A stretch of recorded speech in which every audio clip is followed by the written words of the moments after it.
নিশা ৰূপহীঘাটৰ ২ নং ভাটিয়াখালীত চাঞ্চল্যকৰ ডকাইতি কাণ্ড। পথ আগুচি এজন যুৱকৰ পৰা লুটি নিলে ৫০,০০০ কোটি টকা। ধন লুটি ৪জনীয়া ডকাইতৰ দলে যুৱকজনক প্ৰহাৰ কৰাৰ অভিযোগ উত্থাপন হৈছে। ভুক্তভোগী চিকন্দৰ আলী নামৰ যুৱকজনৰ পৰা কাঢ়ি নিলে ধন। ডকাইতৰ দলে পিস্তলেৰে আক্ৰমণ কৰাৰ অভিযোগ উত্থাপন হৈছে। দোকান বন্ধ কৰি ঘৰলৈ উভতাৰ পথত যুৱকজনক ডকাইতি কৰে। ডকাইতি কাণ্ডৰ শিহৰণকাৰী দৃশ্য বন্দী হৈছে চিচিটিভি কেমেৰাত। ডকাইতৰ আক্ৰমণত আহত চিকন্দৰ আলীক চিকিৎসালয়ত ভৰ্তি কৰা হৈছে। ঘটনাস্থলী আমবাগান আৰু কাৱৈমাৰী আৰক্ষীয়ে উপস্থিত হৈ আৰম্ভ কৰে তদন্ত প্ৰক্ৰিয়া।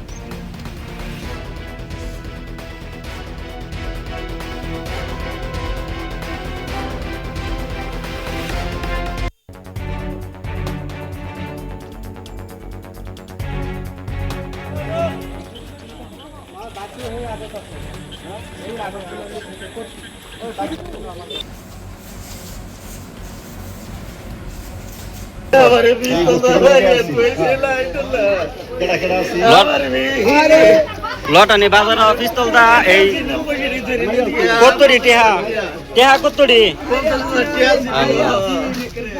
আনিবার বেড়া তো দোয়াতে লইছি আমি কালকা কিল নাই গো আগে খালি বাসা আজকে বেড়া হিন্দে দোয়ানের কথা ফোন করতে না এর দেখুন